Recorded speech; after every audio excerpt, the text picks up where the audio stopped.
An absolute disaster of epic proportions. We will sort through the rubble of the Jets Bills rematch yesterday, give you some final nuggets because we have to turn the page quickly. The Black Friday Jets Dolphins game coming up right after Thanksgiving. It is holiday week as well here for Boy Green Daily. So we've got a lot to get into. Let's roll it.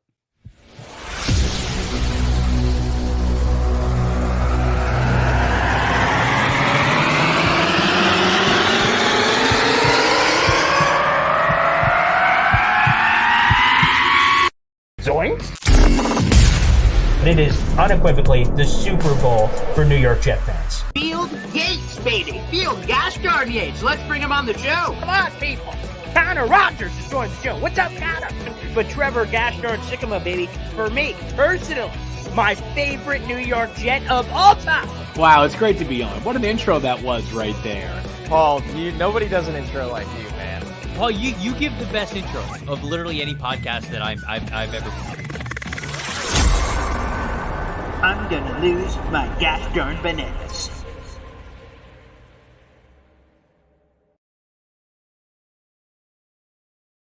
The bananas are lost, people. The bananas are lost. I can confirm. Hey, everybody. My name is Paul Austin Jr., a.k.a. Boy Green. I'm the New York Jets digital reporter for Heavy.com. Welcome to Boy Green Daily. Whether it's your first time or you're a multi-time offender, this is a daily New York Jets video show, literally every day, with the video product out live at 7:30 in the morning, streaming on our Heavy on Jets Facebook page to over 40,000 Jet fans, our YouTube channel, youtube.com/BoyGreen25, and on Twitter as well, at BoyGreen25.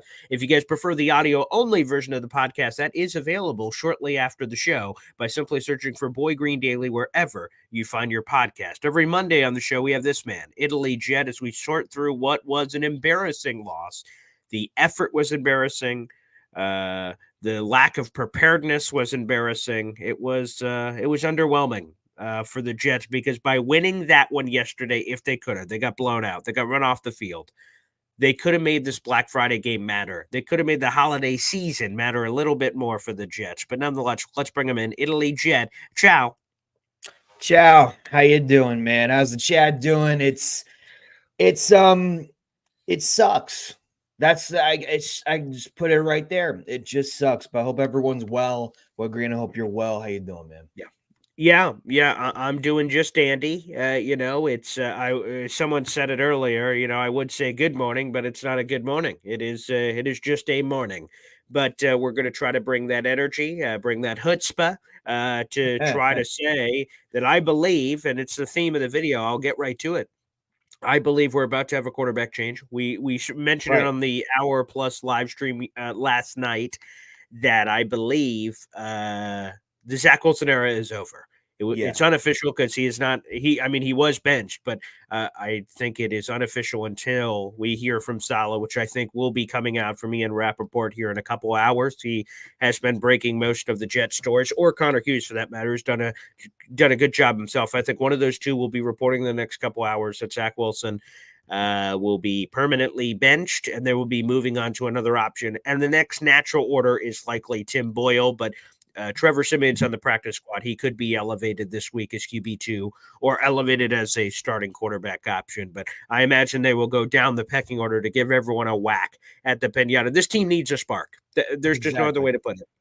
They need a jolt, and I believe a quarterback change will provide that. Italy, your thoughts? Well, it's kind of like they should have done this like a couple weeks ago when we actually had things in our hands. Like we controlled our destiny. This is the third time we controlled our destiny and we failed. And now you're trying to not frustrate the locker room even more than it already is. Because on that field, you could feel that Saleh lost the locker room. Just feel it in my living room that something's going to continue to go wrong if this trend continues to happen. Now, it starts with the O-line, Boy Green. It's like last year with the O-line. Literally, Lakin is one of the healthiest people out there. Joe Tippmann, you didn't think you would see him, and now you're seeing him consistently now.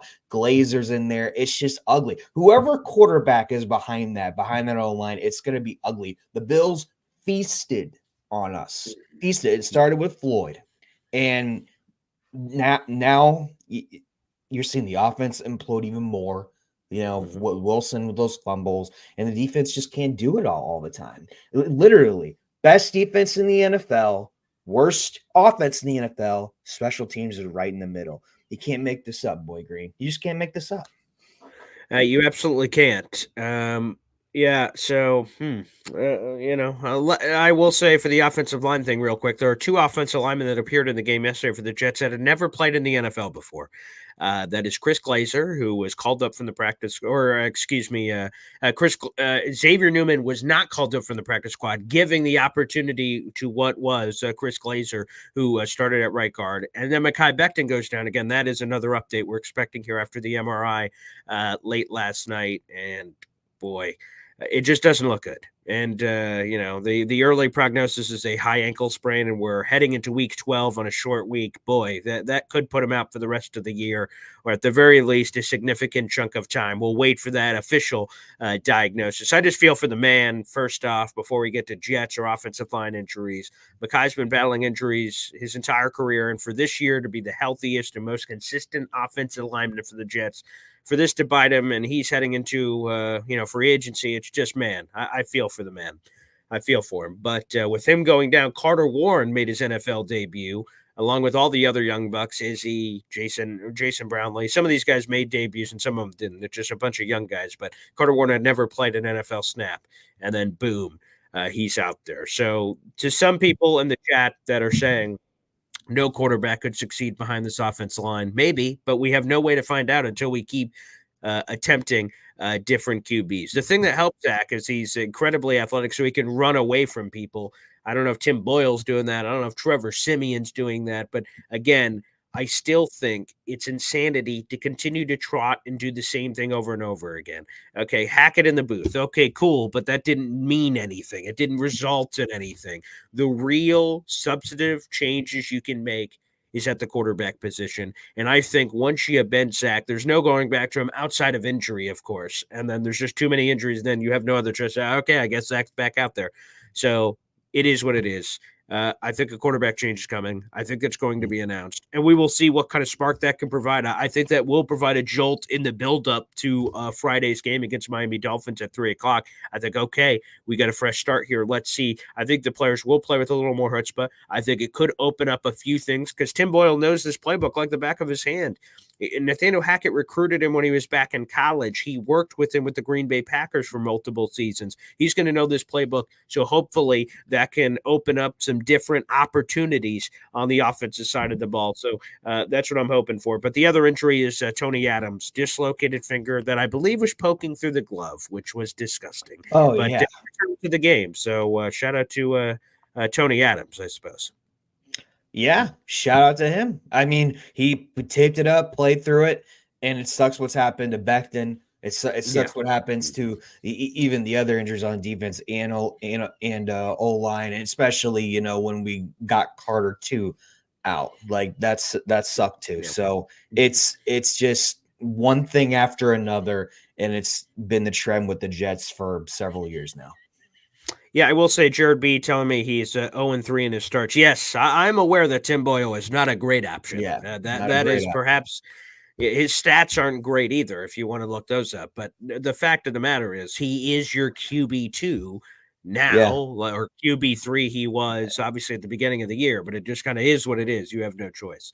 I will say my father put in a book here, so you won't see my face probably for a second. There we go. You just maybe my eyebrows. Oh, it's like a novel. It's like a novel. Yeah, quite. Yeah. Let me get my mini novel from your dad. Reading glasses here. My father says, time for a house cleaning. This is not a good team. My prediction of 7-10 will likely come true. I hope we could get to 7 wins. That'd be nice. With Rodgers in this line, they would not be much better. I would disagree there, but that's all right. The Jets are being held hostage by myth and promise, and his Rodgers return. Didn't go get a backup quarterback. Keeping Hackett so we don't offend Rodgers is the issue. Wasted season caused by Rodgers' fear and failing for these Jets to launch. I'm going to hide that just so you can see our faces, but to respond to a couple of things there, I will say that the Jets are held by the cojones by Aaron Rodgers, but that's something I'm willing to do because, to be honest, the Jets have not been to the playoffs in 12 years. Things haven't worked. So I'm willing to do what it takes because the allure of Aaron Rodgers, the four-time NFL MVP, and everything that we were tantalized by in the offseason of him throwing around the ball and things looking spicy, that is enough for me to do what he wants. And so I get it. It sucks a little bit with Hackett. It sucks with some of these other, Randall Cobbs and Alan Lazards and some of these guys that aren't performing. I know Cobb's been a healthy scratch, but to the point he wasn't playing well when he was in. Like, it's part of the baggage of Aaron Rodgers, the luggage, whatever you want to describe it as. And I'm totally cool with it. So I don't expect a change with Hackett either, whether it's by play caller. I know they have Todd Downing in the staff who also has called plays before, but I just don't anticipate that. You don't want to upset Aaron Rodgers. You want him back, whether it's going to be next year, outside of some miracle. Maybe they can bounce back against the Dolphins on Friday. We'll get to that later in the week. Actually, tomorrow, Brian Miller of Fin Fanatic will join us. We have to immediately dive in because we have no time to waste. We immediately have to turn the page with the game coming up on Friday after Thanksgiving. So, again, could they have gotten a better backup quarterback? Yes. The prediction of 7-10, we'll see. Right now they're 4-6. There are winnable games like Falcons, Commanders. There's some crappy teams they play. But I think more so than the crappy teams, they just got to find themselves before they can find anyone else. I think that's what they need to do in the next couple of days here because they don't know their offensive identity because it doesn't exist. So that's bad heading into week 12. So that's really for me. Like they need to put it one block at a time here, and then let's take a step back and see how many blocks we have stacked up. That's how bad it's gotten offensively in my mind, Italy. And I think and just with like when they cut Michael Carter, had a players only meeting, made a couple substitutions on the lineup changes, move Hackett upstairs, and they just got worse. It's just everything just got worse. And then with the Clemens fight, it's just, and even the Sauce Gardner penalty, it's just a lot of things are just unacceptable right now. If you're going to bounce back, it's nice to bounce back against the Dolphins, but where do you go after that if you lose? It's time to look at some serious things coming up in the next few weeks for the New York Jets and see where you go from there. But right now, it's slimming. Sauce Gardner with the German suplex. And then after the game, he's like, I didn't know that was a penalty. What do you mean you didn't know it was a penalty? Another player on the team said, yeah, dude, not only was that play dead, but if you did that on any play live, you can't German suplex someone. He went, oh, I didn't know. What do you mean you didn't know? You didn't know, right? And he seemed genuine with it, like, yeah, I didn't know. He's like, oh, okay, note to self. Yeah. Jesus. And then Michael Clemens and Deion Dawkins getting this major fisticuffs in the tunnel. I heard from DJ Reed after the game. He said, with the Bills' construction, all the players go through the same tunnel. They do, yes. Yeah, so that's an issue. As DJ Reed said when he was coming out, he went, oh, boy, that could be trouble later. And, narrator, right. And there was, as Michael Clemens and Deion Dawkins got after it a bit. So, yeah, this got chippy, and hopefully, like I said, that creates a spark. Although I see there's several people in the chat who are looking forward to the draft and tankathon. Right. So yeah, pull up the tankathon for you guys right now. Let's see where are the Jets at. They were at 11 yesterday. They're still at 11. Okay. Denver with their win bumps up a little bit. Yeah, so if the season ended today, the Jets would have the 11th overall pick. That's where they took Mekhi Becton. That's a good memory.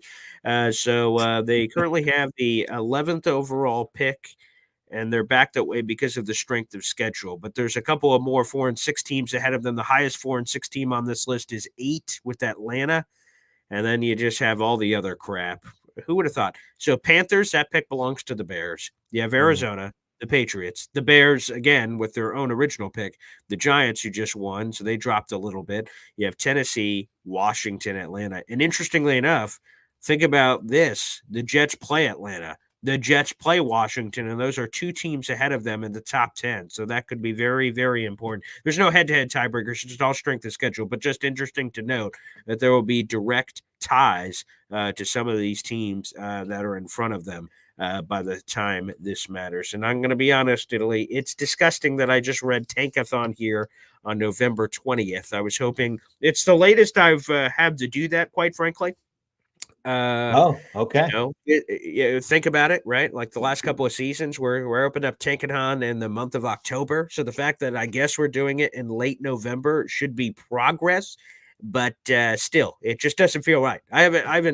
Sure, I've enjoyed watching some college football, some Marvin Harrison, Syracuse football here locally. That's fine and dandy, but I really didn't want to be thinking about the draft here in November, Italy.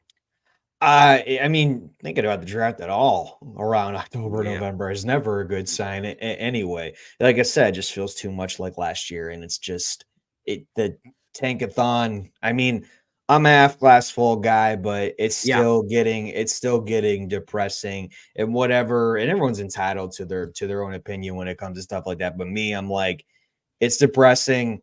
We move on to the game and hope for something, but hey, it's the hope that kills. So we'll see what happens, right?